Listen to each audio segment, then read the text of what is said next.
Vamos começar com esta nota. Por que com essa nota? Porque essa daqui foi a primeira nota do dia. E isso daqui deveria estar no radar de vocês. Sempre digo, preste atenção em tudo. O veículo que saiu, quem é o jornalista, o horário, o que está na matéria, manchete, subtítulo, vá vendo. Quem acompanhou o debate ontem percebeu que o carro do briefing do amor, defendendo tudo que está acontecendo, que é justo, que Elon Musk, né, é a maior ameaça à democracia, ao Estado democrático no Brasil, foi a Globo News. Foi a Globo News. A Globo News é o grande bastião da defesa da democracia brasileira contra o Elon Musk.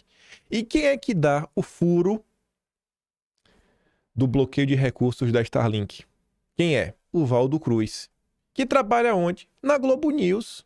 Olha que coincidência, rapaz. A Globo News que dá o furo é a mesma Globo News que faz a defesa de tudo que está acontecendo. Mas está ali. Na falta de representantes da Rede X no Brasil, o Supremo bloqueia recursos financeiros da Starlink de Elon Musk. É uma matéria que eu acho que falta várias informações. A gente já vai comentar sobre isso já mesmo. Só diz que, na forma de representante legal do X, o ministro bloqueou contas da empresa Starlink Holding, que também pertence ao bilionário Elon Musk. Mas a coisa não é bem assim, Valdo Cruz. A coisa não é bem assim. Pode até ser que seja classificado como desinformação. Porque essa informação tá tão pela metade, que é metade da metade da metade, que o cara não entende nada. Essa aqui é a postagem original, em inglês, da Starlink, né? Conta empresa, conta oficial, selo dourado. Essa é a original. Aqui é a tradução do Google, direto. Só botei para traduzir e me deu aqui essas palavras. No início desta semana, recebemos uma ordem do ministro Supremo que congela as finanças da Starlink e impede a Starlink de realizar transações financeiras naquele país. Esta ordem é baseada em uma determinação infundada de que a Starlink deve ser responsável pelas multas cobradas inconstitucionalmente contra o Twitter. Ela foi emitida em segredo e sem dar à Starlink qualquer um dos devidos processos legais garantidos pela Constituição do Brasil. Pretendemos abordar o assunto legalmente. Hoje, a Starlink está conectando mais de 250 mil de clientes no Brasil, da Amazônia ao Rio de Janeiro, incluindo pequenas empresas, escolas, socorristas, entre muitos outros. Estamos orgulhosos do impacto que a Starlink está causando em comunidades por todo o país e a equipe da Starlink está fazendo todo o possível para garantir que seu serviço não seja interrompido. Vocês vão ver que a gente vai falar sobre algumas matérias que estão falando sobre a questão do devido processo legal. E não vai ser nenhum direitista, bolsonarista que está falando sobre isso. Vocês vão entender. E essa questão de bloquear o Starlink por conta do Twitter. Mas vamos lá. Ele está falando da importância da Starlink, de ajudar, né, pessoas do Amazonas ao Rio, diversos grupos diferentes. E o Estadão confirmou isso ao longo do dia de ontem. Decisão do ministro contra Starlink afeta a empresa com 215 mil clientes, incluindo as Forças Armadas. Não é pouca coisa. Representante de empresa de satélite vê risco de apagão de internet de Elon Musk como consequência de bloqueio de contas determinados pelo ministro. Isso aqui é sério. No início até achei que era um cara mais à direita, que fala, o cara de direita aí que tá falando, botando assim uma pressão, pra dizer, não bloqueia aí não, porque se bloquear vai dar ruim, né? Tentando fazer pressão. Mas o cara realmente tem um ponto. Até porque o cara é da área, ele sabe do que ele tá falando. Mas veja só, né? A decisão do ministro afeta a principal empresa de internet via satélite no Brasil, com a base de 215 mil clientes, incluindo as Forças Armadas e escolas públicas. Aí o Estadão foi falar com esse cara, que é o presidente do Sindicato Nacional das Empresas de Telecomunicações por Satélites, o Sindichat, o Fábio Alencar. E ele avalia que um bloqueio de contas bancárias prolongado, se for um bloqueio prolongado, esse bloqueio pode impactar os serviços da Starlink no Brasil. Porque não é só o bloqueio de recursos. Você parar para ver, ele fala... responsável pelas multas, tá? Ele não colocou aqui. Deixa eu ver se está na do Valdo Cruz. Bloqueou as contas. Porque aqui não foi só o bloqueio dos recursos financeiros. Inclusive de realização de operações. Não é só o bloqueio de bens, como o bloqueio de operações. Isso está em outra matéria lá na frente. E qual o ponto dele? Eu diria que, por enquanto, não afeta. mas pode afetar, se for um pouco prolongado. Se as contas continuarem bloqueadas, elas perderão a condição de receber e efetuar pagamentos. Isso afetaria a operação em geral, pois os fornecedores poderiam parar de prestar os serviços contratados, como a própria operação dos gateways. Gateways são estruturas físicas com a tecnologia necessária para que usuários naveguem com a internet dos satélites. Segundo Alencar, a Starlink tem mais de 10 gateways no país. Estes gateways devem estar instalados em localidades alugadas pela Starlink. Se eles não pagarem o aluguel, a luz ou o pessoal de manutenção, por exemplo, o sistema para. O Elon Musk falou, cara, a gente vai continuar aqui disponibilizando serviço, não precisa pagar nada, de graça e tudo mais. Mas e aí? Ele vai... E os fornecedores dele? Será que o pessoal vai falar, não, estamos aqui em prol da caridade. O índiozinho do Amazonas, olha, eu vou trabalhar de graça para você, Elon Musk. Entenda aí que essa decisão prejudica as pessoas e nós aqui também vamos dar nossa parcela de contribuição. Será que isso vai rolar? Vamos continuar. Sobre essa questão de apoiar diversos grupos diferentes, né, de diversas pessoas, Andresa Matais, a do UOL, que era do Estadão, defesa defende manutenção de contrato com Starlink de Elon Musk. Defesa aqui é o Ministério da Defesa. O Ministério da Defesa informou ao Congresso que o rompimento do contrato com a Starlink do empresário Elon Musk poderá acarretar prejuízo para o emprego estratégico de tropas especializadas. Você pode deixar a segurança nacional relativamente em risco.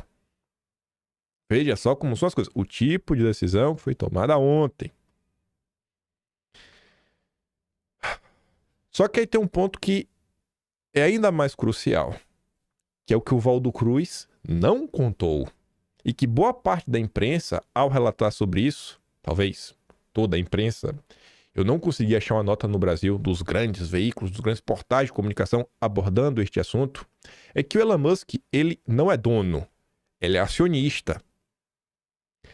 O SpaceX, que é da Starlink, e o X, que é o Twitter, são duas empresas completamente diferentes, com acionistas diferentes.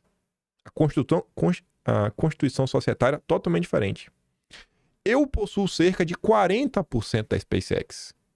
Então essa ação absolutamente legal do ditador pune indevidamente outros acionistas e o povo do Brasil. A briga está crescendo no ponto que está trazendo várias pessoas para o meio da confusão. E teve algumas pessoas falando de quem seriam, né, os supostos sócios e pessoas que têm aí ações das empresas do Elon Musk. Confusão garantida. Aí, pegando desse pressuposto, que só 40%, pressuposto não, né? Esse é um fato, só 40% é do Elon Musk, cerca de 40%. Vamos aqui primeiro dar uma olhada. Essa matéria da Raquel Landim. Veja a preocupação da militante. Ministro morde isca de Elon Musk ao ameaçar tirar o Twitter do ar tão perto da eleição. Essa é a preocupação dela. Essa é a avaliação de políticos da esquerda, da direita, fontes do governo federal e também de especialistas ouvidos pela coluna. O Brasil é um mercado relevante para a plataforma, mas está longe de ser a principal fonte de receita. Nesse cenário, alguns milhões, a mais ou a menos, não parecem fazer diferença para o bilionário. É daí que vem a avaliação de que o ministro mordeu a isca.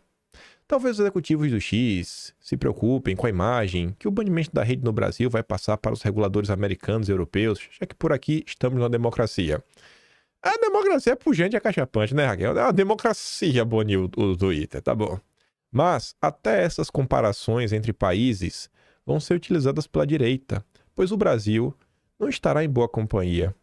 Os países que já baniram o Twitter, como nada, o País Vermelho, Mianmar, Rússia, Irã, Coreia do Norte e o Brasil, né?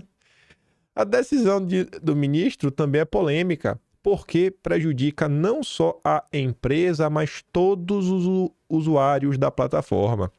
A interrupção dos serviços do X atrapalha o funcionamento de pequenos negócios, campanhas de marketing e, principalmente, interrompe o importante meio de comunicação para uma fatia dos brasileiros.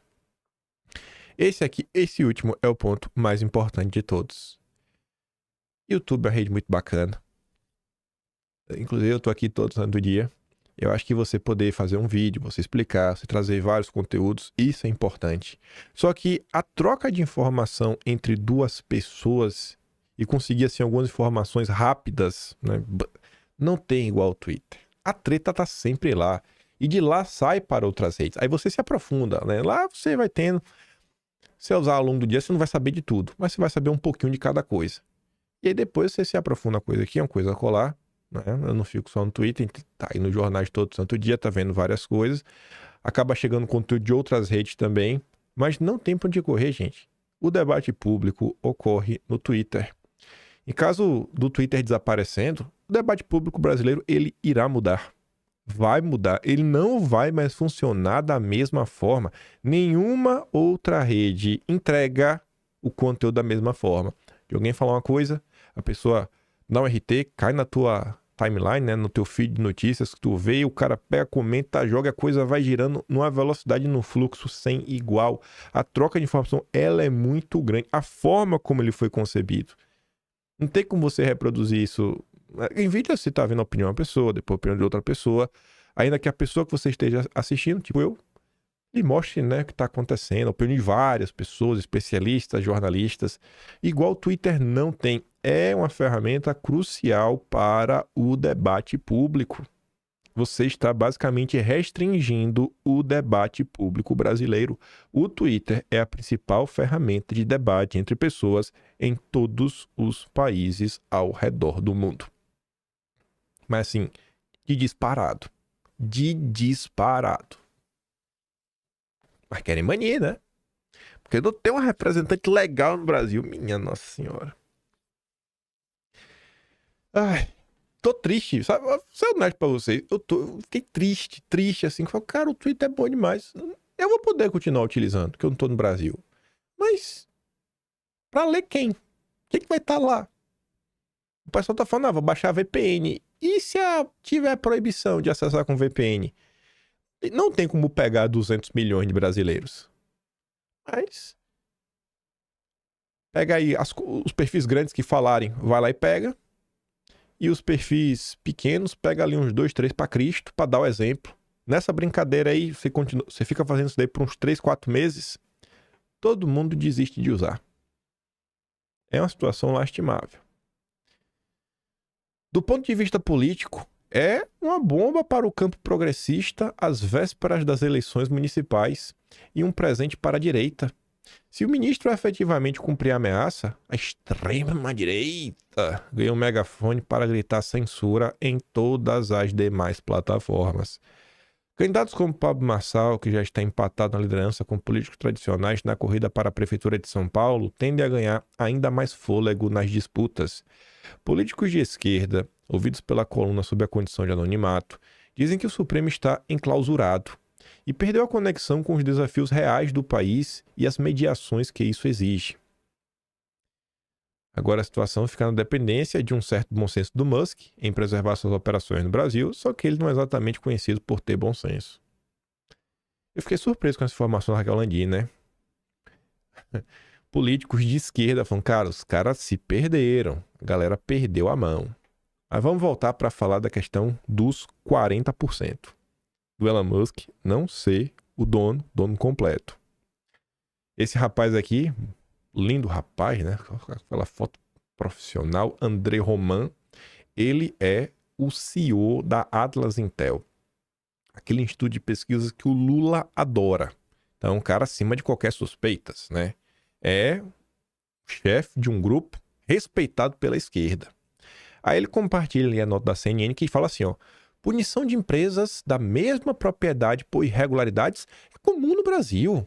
É muito comum, diz o especialista. Não é muito comum acontecer isso.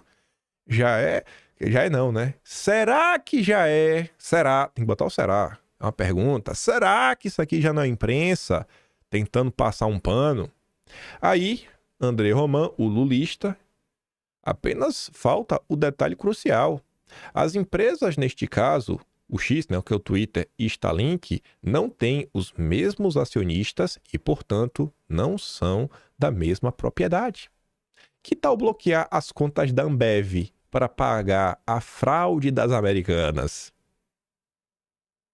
Porque daqui, ó, punição de empresas da mesma propriedade. Nesse caso, não são. Olha a decisão que foi tomada no Brasil. Quem vai comentar com isso, com muito mais propriedade, é o jornal oficial da Faria Lima, o Brasil Journal.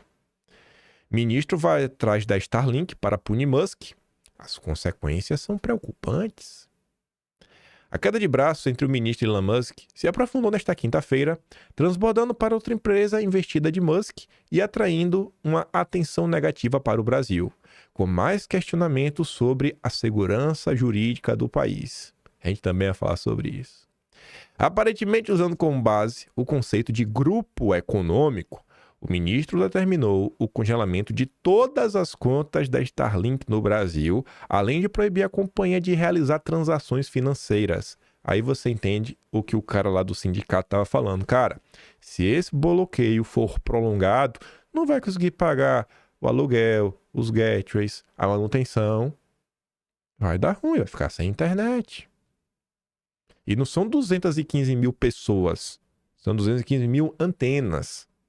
Tem antena que é uma escola inteira. A gente vai prejudicar as criancinhas? Vai prejudicar as Forças Armadas como um todo? Colocar o Brasil numa insegurança? Enfim, né?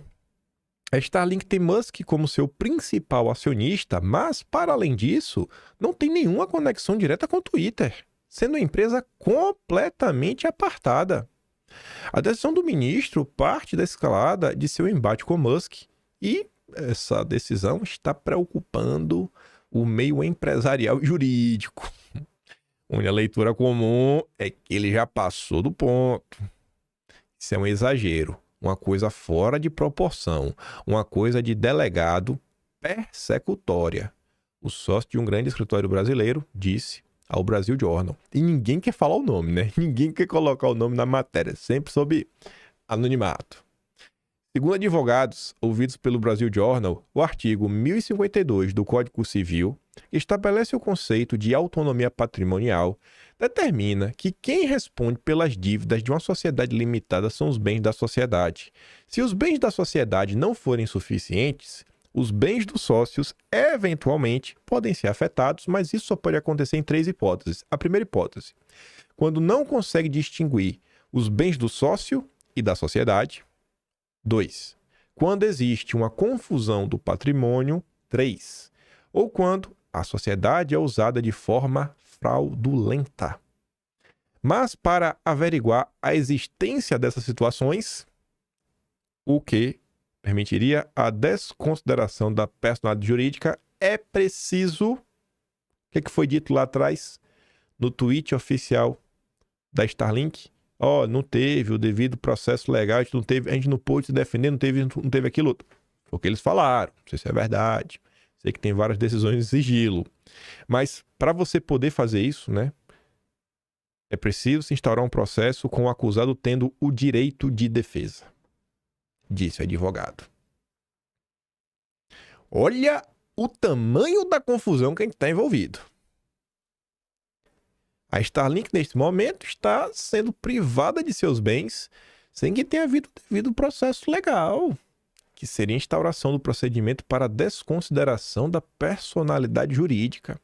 E esse procedimento, descrito nos artigos 133 a 137 do Código de Processo Civil, existe justamente para evitar a arbitrariedade do juiz e do tribunal ao determinar se aquele é mesmo um caso de desconsideração da personalidade jurídica. Mas acima de potenciais violações do Código Civil, há também uma questão constitucional.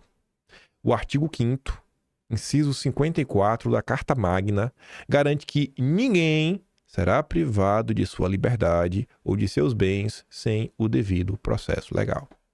Nesse caso, a necessidade de instauração do procedimento de desconsideração da personalidade jurídica. Aspas, se esse tipo de decisão começar a acontecer de forma generalizada, a gente vai passar a ter um problema muito sério na administração das empresas no Brasil, disse outro advogado. Seria a mesma coisa de ir atrás dos bens da Ambev para pagar as dívidas da Americanas. Talvez os deputados, né? Os deputados deviam fazer isso, né? Protocolo, não sei se tem como fazer isso também, né? Protocolo aí Aí, com base nessa decisão aqui, requeremos confisco de bens da Ambev para pagar a dívida da América. Ia ser lindo. Eita, que a viola ia cantar no Brasil. Aí você vê, né? O jornal oficial da Faria Lima tá preocupado, o meio empresarial, o meio jurídico, né? Preocupado, inclusive, com a insegurança jurídica. Aí vem o homem mais rico do mundo e abre a boca para falar que o Brasil não é seguro para estrangeiro investir. Eu acho que esse é o tipo de comentário que não é muito bom, mas já aconteceu. Ele respondeu uma mensagem no X, na qual disse ser correto afirmar que o Brasil agora é ditadura e que o país não é mais seguro para investimentos estrangeiros. Olha o tamanho da confusão. Olha o tamanho da confusão. Aí eu quis começar o vídeo para mostrar o tamanho da confusão. Porque agora que você tem assim, uma ideia do que está acontecendo, como é complexo, você vê o que advogados estão comentando, você vê os caras atrás, não é só um argumento lacrador. Ai, o discurso de ódio. Porque vai criando teoria da conspiração. Não, os caras falam, bicho. Você olha aqui o Código Civil, né? O Código de Processo Civil, PPP, isso, aquilo, outro, pô, acionista, tem que ter aqui uma diferenciação, uma coisa, outra. Você já vê que vai fazer as ponderações. Poxa, a empresa acaba por ajudar aí mais de 215 mil pontos de acesso ao dólar do Brasil. É importante até para o próprio Ministério da Defesa. Aí vem mostrando que, ó, tem que fazer algumas ponderações. A gente abriu o vídeo com a matéria que contou para o Brasil que deu furo do Valdo Cruz. E eu já tinha dito, né? Vocês devem ter acompanhado. Quem entrou em campo para defender o ocorrido? A Globo News. Vamos ouvir esses gênios da comunicação. Os profissionais do jornalismo. Cadê? Pronto. Conflito entre Alexandre de Moraes e Elon Musk, que pode ter consequências inéditas, sem precedente, por exemplo, o cancelamento do funcionamento da rede, uma medida radical e drástica, não sei se vai por aí, mas se acontecer, é algo que terá repercussão internacional e acho que o mundo precisa encarar de frente os problemas decorrentes do que eu falei aqui. Está muito livre, leve e solto. Liberdade de expressão não é liberdade de agressão. E rede tóxica não pode ser lucrativa nesse nível, pela toxicidade que tem. E outra coisa, você toca num ponto importante, que é esse do algoritmo. Não só ele te sugere pessoas ou, enfim, postagens, conteúdo que você não quer lidar, com os quais você não quer lidar, como, Trigueiro, eu fico pensando isso, os ataques, porque assim, todo mundo está sujeito a crítica se você trabalha com o público. Isso é uma coisa. O que acontece na rede social não tem nada a ver com crítica. É ataque, é agressão, ameaça. É abaixo da linha da cintura. Eu fico pensando se essas pessoas teriam coragem de reproduzir esse tipo de comportamento, de comentário, se encontrassem com você em público. Isso não acontece. Então, assim, eles usam também essa rede social tóxica, essa turma radical, como escudo, porque são covardes, né? Essa é a minha opinião. São covardes que se escondem atrás ali de 140 caracteres, não sei mais quantos são, mas para atacar as pessoas. Que coisa, do que a gente está falando? Então, o ministro Moraes fala o tempo todo, não é terra sem lei, não é terra de ninguém. Eu concordo com isso.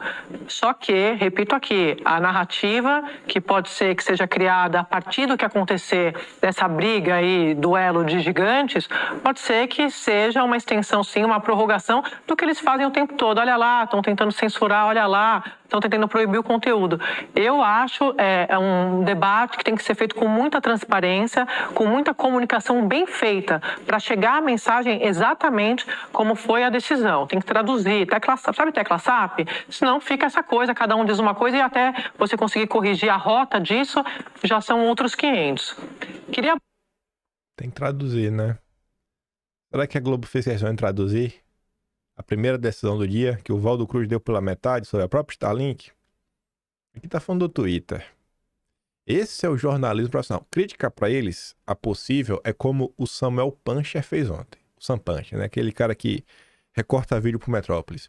Ele botou, tem alguns colegas que confundem jornalismo com assessoria de comunicação. Aí eu deixei um comentário e falei, Sam, cita a Globo pelo nome, irmão. cita a Globo e coisa. Não, se você soubesse, tem pessoas na Globo que pensam como eu, etc. Eu falei, então, qualquer generalização é burra. Aí eu respondi assim, eu falei, então, campeão, não é pra generalizar. É pra você ser o mais específico. Específico ao extremo. Cite o nome. Fala aqui, ó. Essa pessoa fez isso. Não faz. Não faz. Aí vem, não, porque o algoritmo coloca coisa que você não quer lidar. Exato, o lixo da Globo. Quem quer ver a notícia da Globo? Quando eu quero ver, eu clico, me preparo, né, de abrir o site da Globo. Mas na timeline do Twitter, eu não quero ver. E aparece. A quantidade de postagem como essa daqui, ó. Vou até mostrar logo. Como essa daqui, eu não queria ver, apareceu na minha timeline. Ministro, eu autorizo. Internautas apoiam suspensão do Twitter, né? Do X, né? Um antigo Twitter no Brasil. Eu tinha colocado isso aqui. Vou dar play no áudio que vocês vão entender. O perfil chamado Patriota voltou, fala assim, ó, não tem preço ver o Jornal Nacional mostrando os posts que o Elon Musk fez sobre o ministro. E aí foram posts muito pesados. Eu não faria, mas de jeito nenhum. Horas depois, Elon Musk reagiu. Ele publicou uma imagem feita por inteligência artificial para ridicularizar o ministro Alexandre de Moraes. No entender do STF, essa resposta ao ministro aos 56 minutos da madrugada de hoje significou que Musk oficialmente deu ciência à intimação. Ao longo desta quinta-feira, Musk citou o ministro em outras postagens críticas, algo que ele tem feito há meses. No dia 6 de abril, Musk usou a rede social X contra o ministro e ameaçou não cumprir mais suas ordens judiciais. Depois disso, Moraes incluiu o bilionário como investigado no inquérito das milícias digitais, do qual é relator. Musk chegou a chamar Moraes de ditador, disse que ele violou a Constituição brasileira e promoveu a censura.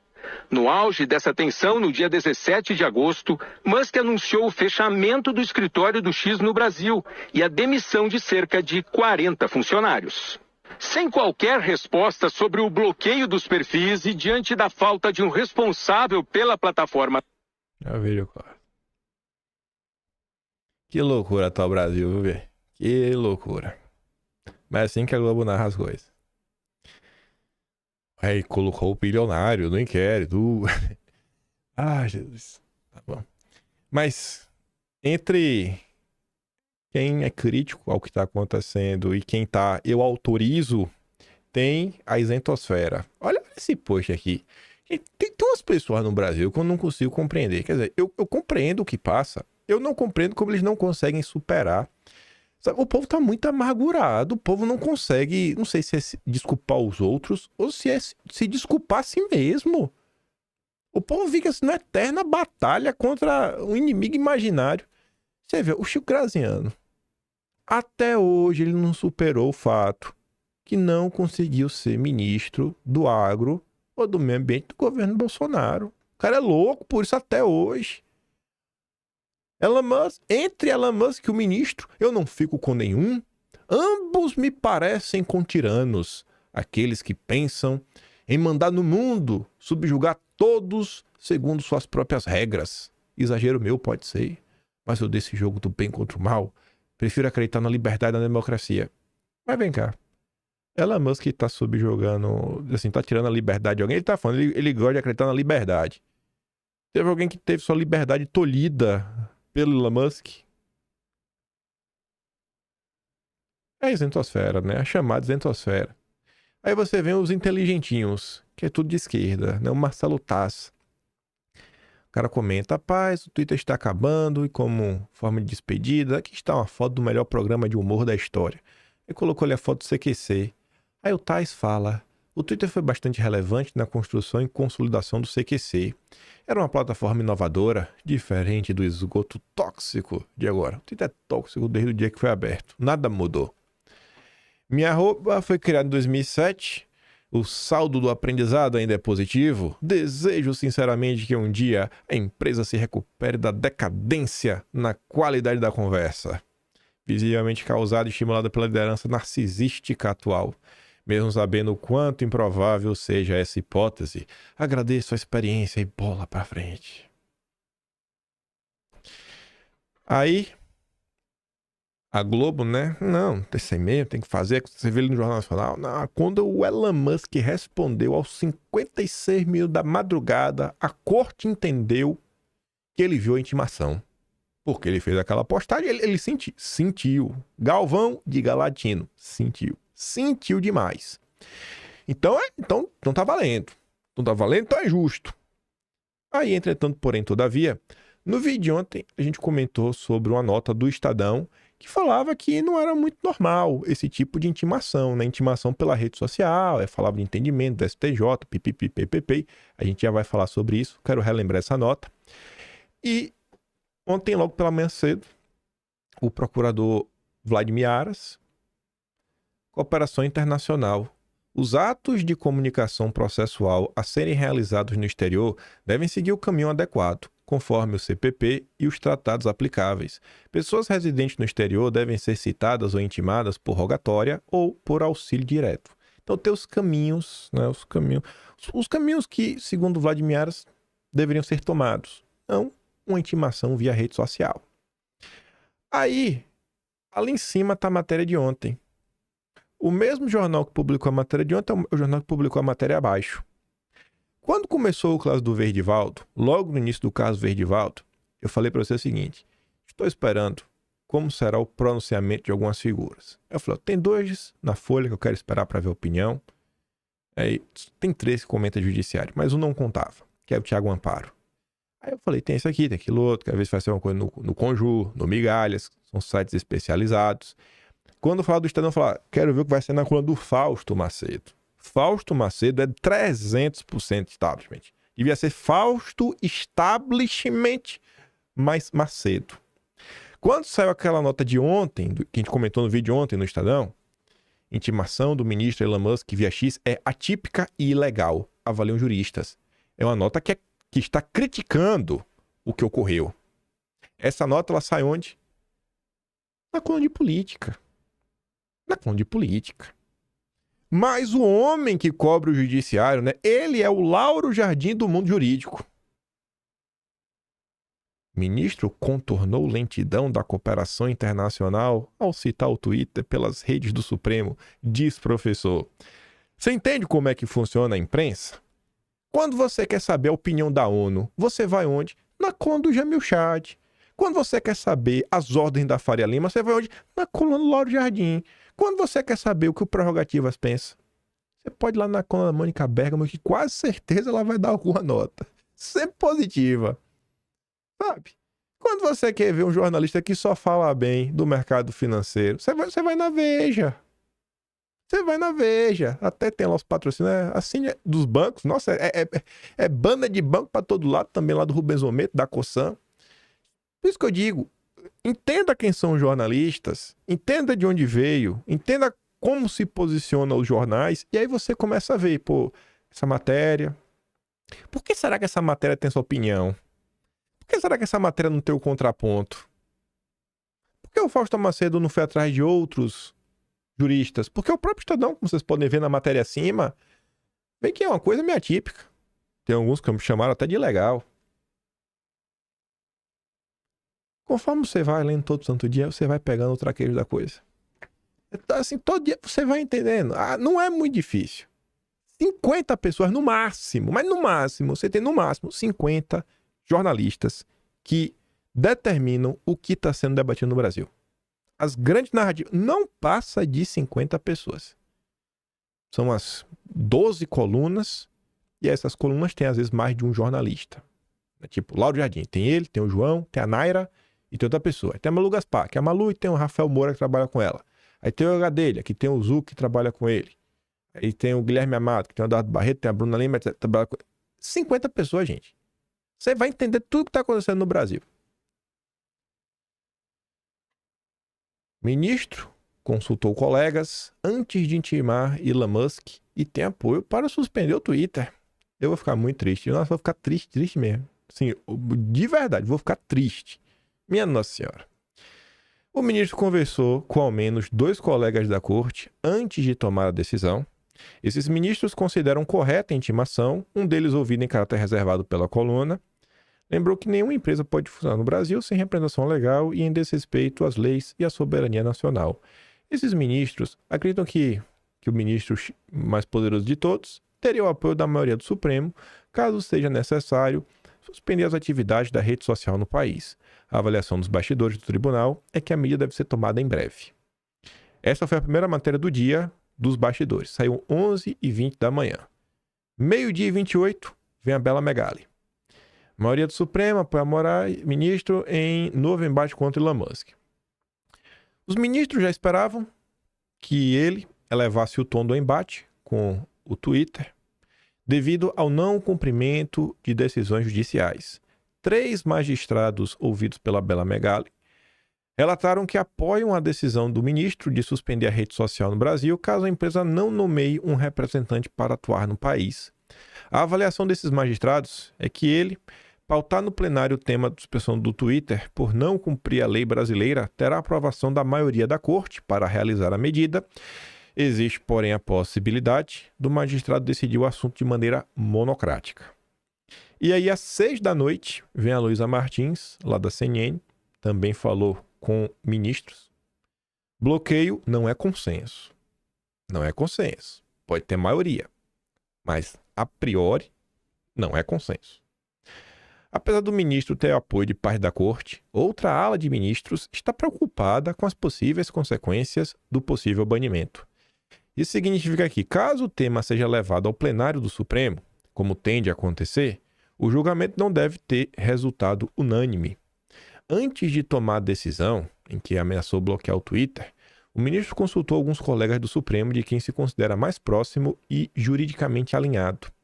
Contudo, uma ala de ministros, embora reconheça a complexidade do caso, entende que o banimento do Twitter é algo extremo, capaz de gerar um grande desgaste para o tribunal. Fontes da corte também relataram à CNN que o clima dos bastidores da corte é de preocupação geral com a escalada da crise, especialmente às vésperas da eleição. E pensar que 2 dias atrás,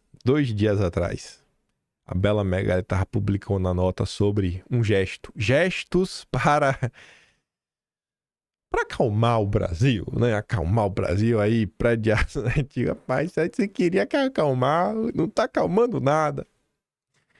E aí possivelmente vai suspender, porque o Twitter não vai. Segundo o que a Junqueira, né? O Twitter não deve indicar novo representante legal, nem responder ao ministro. Essa é a tendência. A avaliação de interlocutores é que uma nomeação seria, na prática, o equivalente a indicar alguém que poderia ser alvo de eventual mandado de prisão. Quem quer ser preso? Ninguém. Interlocutores do Twitter no Brasil relataram à CNN que a empresa não deve indicar um novo representante legal no país, tampouco respondeu ao mandado de intimação proferido pelo ministro. A avaliação é que uma nomeação seria, na prática, o equivalente a indicar alguém que poderia ser alvo de eventual mandado de prisão. Além do mais, os interlocutores da empresa disseram à CNN que, de fato, a empresa não tem mais um representante legal no país, pois demitiu todos os seus funcionários em agosto, justamente para evitar que eles fossem presos pelo ministro.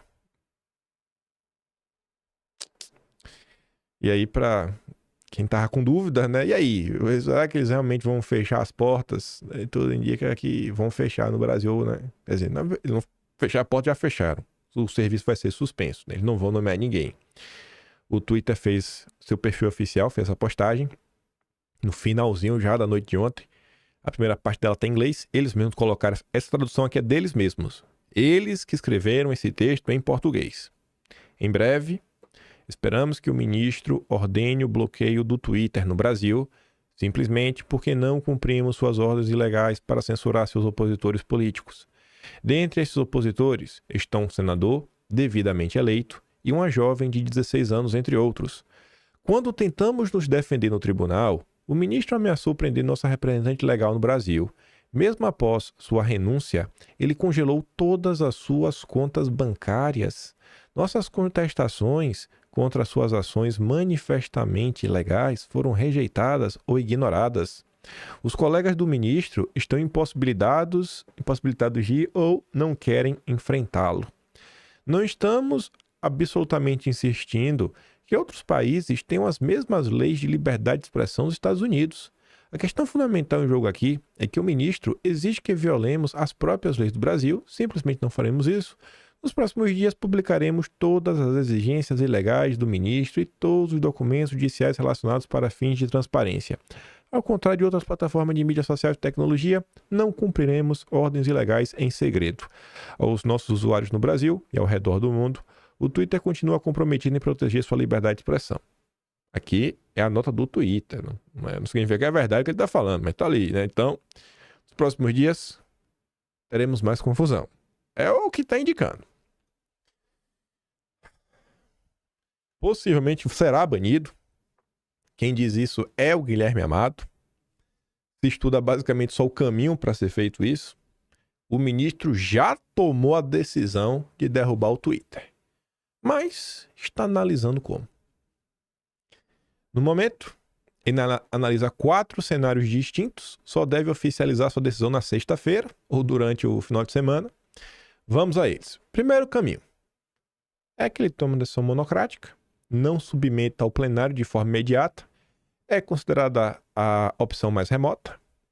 Segunda opção seria decidir monocraticamente, mas levar a decisão a plenário imediatamente para que ela seja corroborada por seus pares, seja de forma presencial ou virtual.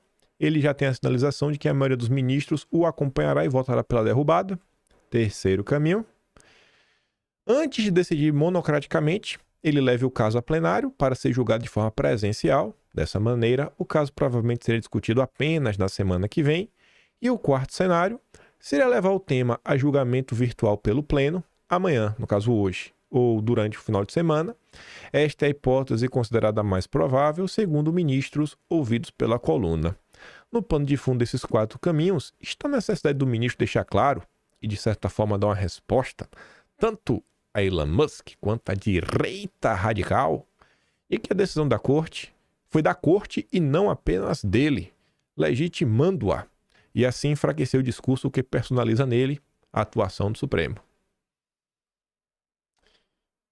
Não sei por que o Globo publicou essa nota. Acho que a Malu Gaspar tá meio chateada com Lula, né? O Rafael que trabalha com ela. Governo Lula acionou o Supremo para barrar serviço da Starlink Terra Indígena. Aí falando, o processo que o ministro aí decidiu congelar as finanças da Starlink e impedir de realizar transações financeiras do Brasil, não é o primeiro no tribunal contra a provedora de internet via satélite do bilionário sul-africano.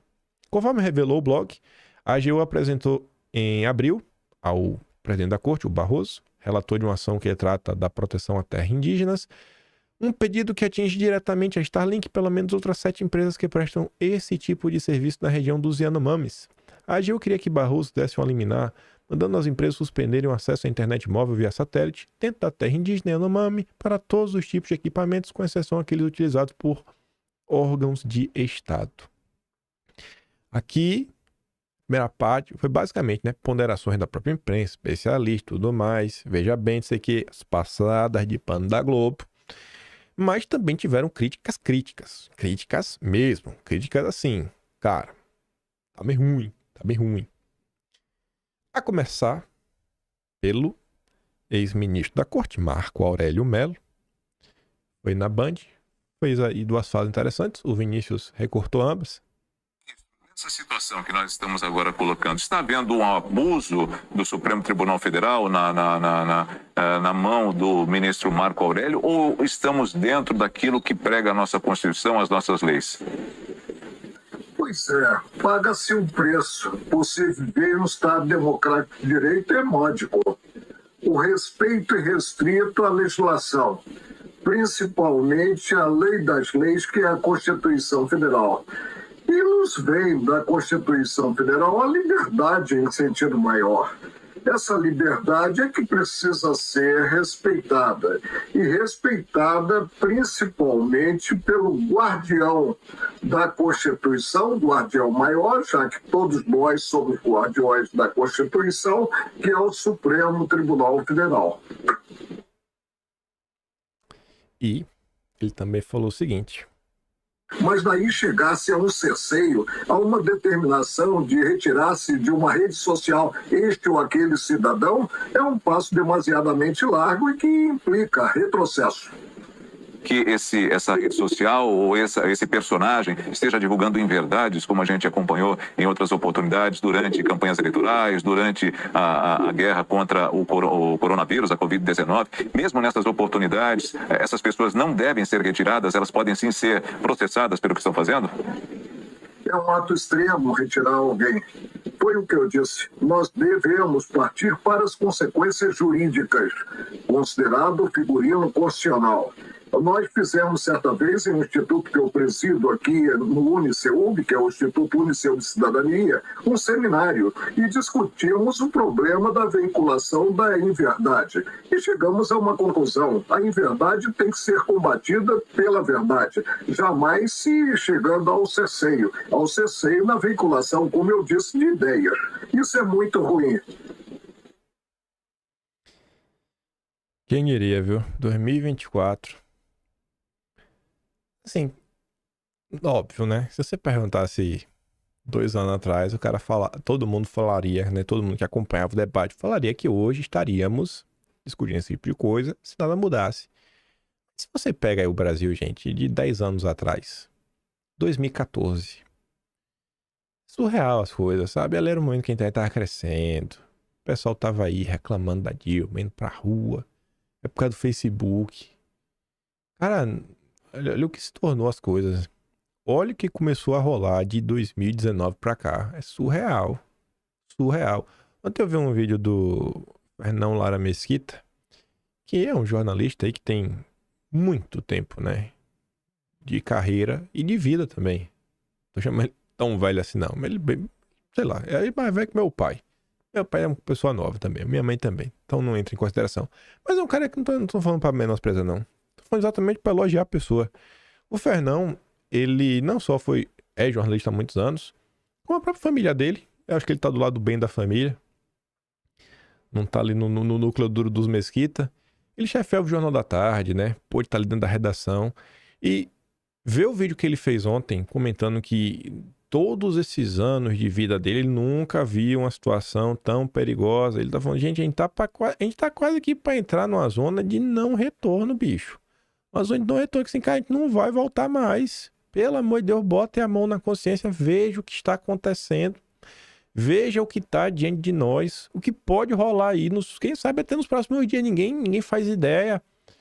E aí ele clamava lá por uma percepção, que eu acho que é o que eu venho comentando com vocês nos últimos dias. Quando você olha o debate que vinha acontecendo, ontem esse debate meio que desapareceu. Depois daquele tweet do Carlos Bolsonaro e da fala do Marçal, o debate esvaziou, né? Os catinguentos perderam os argumentos. A gente estava vendo assim uma destruição, um foco na destruição da imagem de Bolsonaro. Tá tendo aí várias postagens sobre o Glenn, Tagliaferro, mas qual era o assunto que estava hypado? Era o Marçal.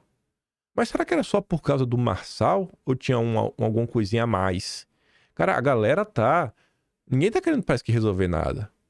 A galera parece que encontrou o momento perfeito para destruir Bolsonaro de uma vez por todas. E aí o Fernão tá falando sobre, rapaz, bota a mão na consciência aí, olha o que tá acontecendo no Brasil. A gente tá aqui numa questão assim, é iminente. O problema é iminente, está diante de nós. Pensem muito bem tudo que está acontecendo. E o povo fica aí, às vezes, brigando por umas coisas sem pé nem cabeça. Ontem, o André Marcília, ele foi lá na CNN, no programa do William Vac. Tava apresentando o Caio Junqueira, tava lá o Lorival.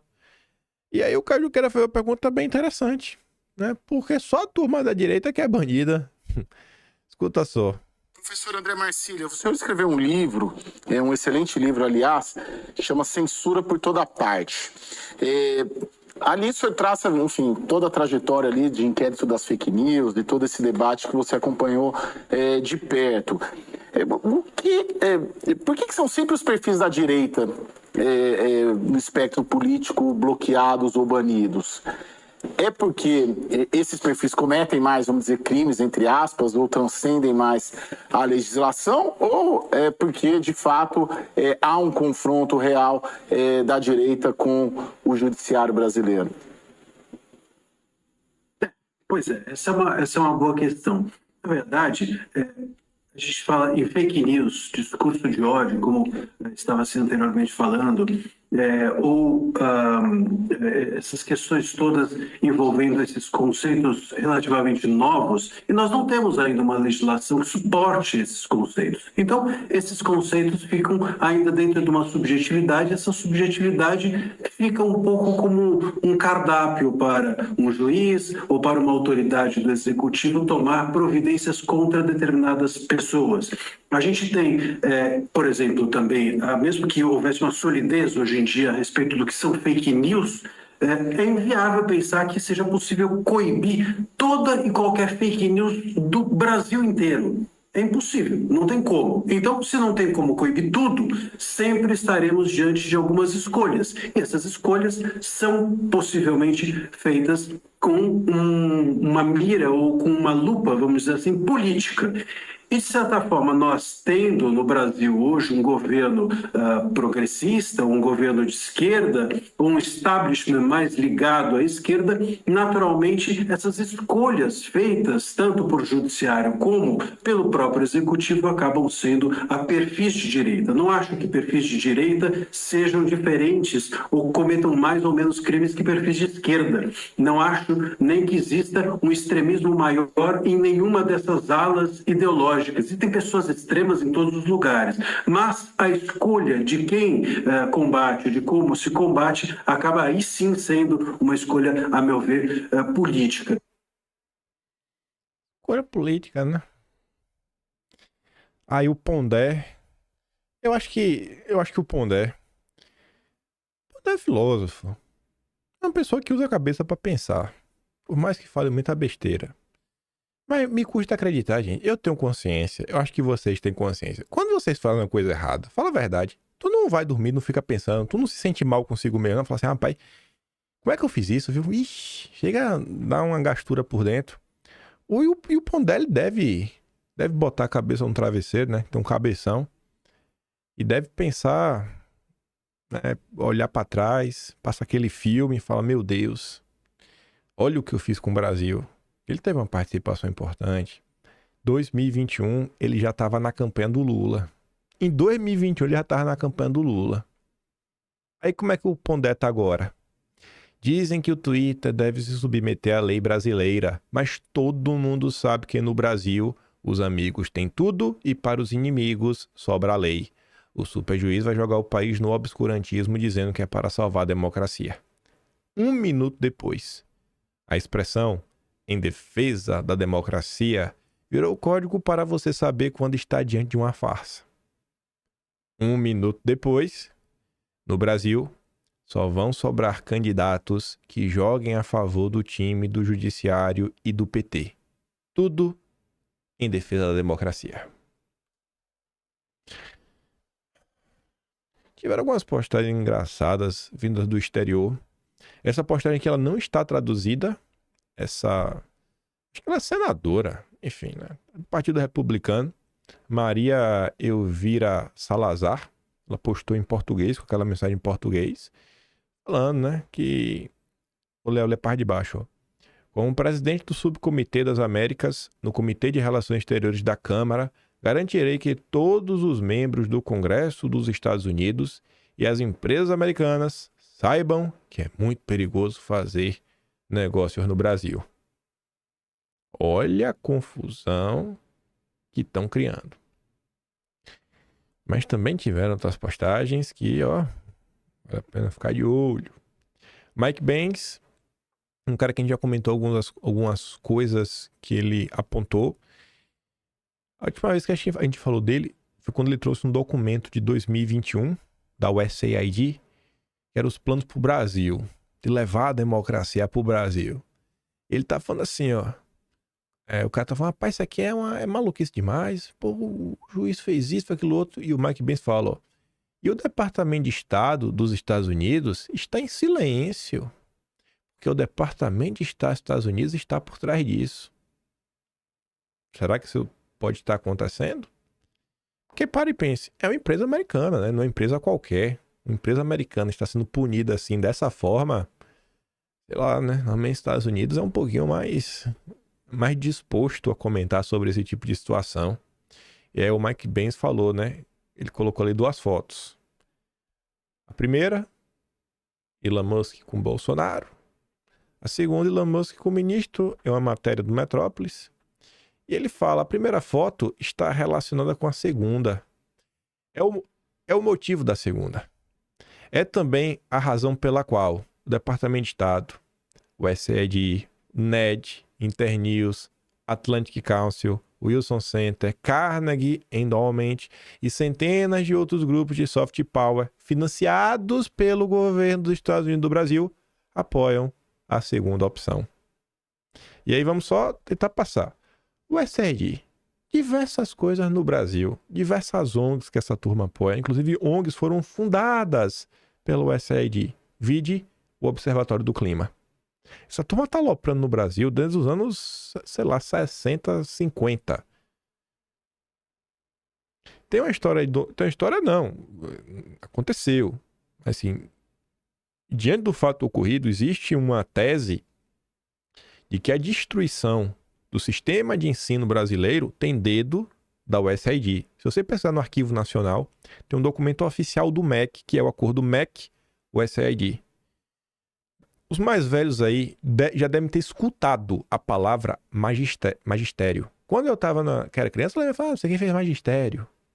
E bem que não tem mais isso. A educação no Brasil é uma educação mais universalista, assim, uma linha mais francesa. E aí os anos vão passando e vão mudando para esse esquema de matéria, de crédito, né? Não, dessas cadeiras. Você vê que vai mudando a coisa. E no final do dia não foi nem para um caminho, nem foi para o outro. E tem algumas teses que colocam que essas mudanças, porque exatamente está importando o modelo americano, vem do acordo MEC-USAID. O NED financia várias pessoas no Brasil. Eu ia falar um grupo aí.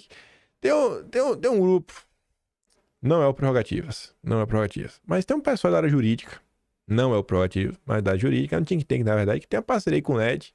E que uma das pessoas por trás desse think tank, ele assinou algumas peças de ações aí que entraram na justiça. PT, pessoal do B.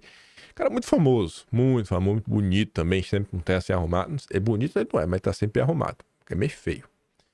A Atlantic Council foi aquele que fez o levantamento em 2020 para falar sobre, basicamente, chancelando ali a tese do gabinete de ódio. Foi aquela matéria no Fantástico, não sei se vocês vão lembrar, foi em junho de 2020, mais ou menos, que aí saiu no Fantástico a matéria, né? Não sei o que lá, Bolsonaro News. Aí anota assim, não, esse perfil aqui, ele segue o Técio. Esse perfil aqui, ele segue o Carlos, era tudo assim, as acusações. E aí foi chancelado a Atlantic Council. E que também aparece na própria confusão do Twitter Files nos Estados Unidos. O Carnegie Endowment, o Celso Amorim tava lá tem umas 3 semanas. Procura aí. Carnegie Endowment, Celso Amorim. Vê se o Celso Amorim tava lá. É a turma toda que trabalhou para derrubar Bolsonaro. Então tem algumas coisas que você olha assim, né? Talvez realmente o que esteja acontecendo hoje não seja algo que só está acontecendo a nível Brasil. E aí, para chegar no finalmente do vídeo de hoje, isso aqui foi de dias atrás. Tinha a ver com as queimadas, mas eu acho que se encaixa muito bem. Um perfil que tá mais à esquerda, na isentosfera, é o Steve Bannon. O cara odeia Bolsonaro. Mas o cara fala assim, estou chegando à conclusão de que era melhor ter votado em Bolsonaro em 2022. Eu odeio o sujeito, mas pelo menos a mídia caía em cima e cobrava soluções. No governo do amor, estamos batendo recorde de queimadas e ninguém fala absurdamente nada. Agora nem Twitter vai ter mais, né? E Bolsonaro disse, vão sentir saudade da gente. Ontem eu postei um tweet com 4 fotos. Primeira, Sérgio Moro, Danilo Gentili, Nando Moura e a última do Renan Santos com a Ayan. E aí eu botei assim, ó. Chegando aqui no final, é sempre bom lembrar que a gente não estaria vivendo esse cenário se não fosse algumas pessoas. Tiveram alguns cidadãos que tiveram uma importância, assim, uma participação nessa confusão que o Brasil vive, mas fora de série. Fora de série. Minha Nossa Senhora. Sabe? Mas alopraram, mas com vontade. E pensar, né? Era só não ter votado nulo. Era só não ter anulado o voto. Mas estava lá. Era um tiquinho só de votos. Só um tiquinho para resolver. Isso, né? Eu espero de coração voltar amanhã e falar, ó, encontramos uma solução. Não sei, eu sou muito sincero pra vocês. Não sei se Elon Musk peitar, não vou fazer aquilo outro. Às vezes eu espero assim, pô, arruma alguém aí, Elon Musk. Arruma alguém, cara, bota aí de representante. Porque no final do dia, gente, eu sinto que quem mais vai perder é o povo brasileiro. Às vezes você não usa o Twitter, mas acredite, é uma rede que pro debate público ela é muito importante. A quantidade de assuntos que eu achei no Twitter que viraram dossiês históricos, não estão no gibi. A quantidade de coisa que saiu do Twitter e que não sairia de outras redes, que foram inclusive coisas que às vezes saíam de perfis que eu nem seguia, perfis de outras bolhas que eu vou acompanhando, você vai monitorando, fora que não tem nenhuma rede que as pessoas estão nelas, que tem os recursos das listas, né, que tem no Twitter. Pô, como é que eu vou conseguir ler o debate público? Eu tô triste por isso. Cara, como é que agora eu vou conseguir sentir a temperatura? Uma coisa, assim, a maior parte dos comentários aqui é vocês que me assistem. Vários de vocês gostam de mim. Tá, beleza. Mas eu quero os outros comentários também. Eu quero saber as críticas. Quero saber quem não gosta de mim, o que eles estão falando. Quero saber o que outras bolhas estão comentando. Não o influenciador de esquerda, mas o militante de esquerda. O militante da isentosfera. O que o mercado financeiro está discutindo. E, pô, eu acompanho isso no Twitter, bicho. Eu realmente torço pra alguém botar a mão no consciência desse pessoal e resolver. Eu sinto que o maior prejudicado vai ser o povo brasileiro. Fico por aqui. Siga o meu trabalhinho. Passando no canal. Tem um Tony Valeu. Tem um Patreon na inscrição. E tem um Atlas brasileiro, né? Já comecei a montar. Só a parte do Vaza Jato 2.0 ficaram 7 partes. Só para falar assim, separar as matérias do Glenn, separar em 7 partes. E cada parte dessas tem uma contraparte, que é o desdobramento dessa parte. Então são 14. Mais uma que eu botei só para falar do apoio. Uma que eu falei só para falar do inquérito Tagliaferro. Mais uma que eu botei só para falar do fim do inquérito do fim do mundo. Então são 14. Já tem 17 partes. Para conseguir entender mais de 350 slides de notícia e tudo mais. E estamos registrando. A gente vai registrar pelo menos o que aconteceu nesse período. Pra lá na frente, quem sabe um dia as coisas tiver condição de melhorar, a gente saber o que foi que deu errado lá atrás. Kimpai.com, quiser ter acesso. Compartilhe, volte amanhã e eu deixo aquele grande beijo, abraço, tamo juntos. Valeu, meus amigos. Fui!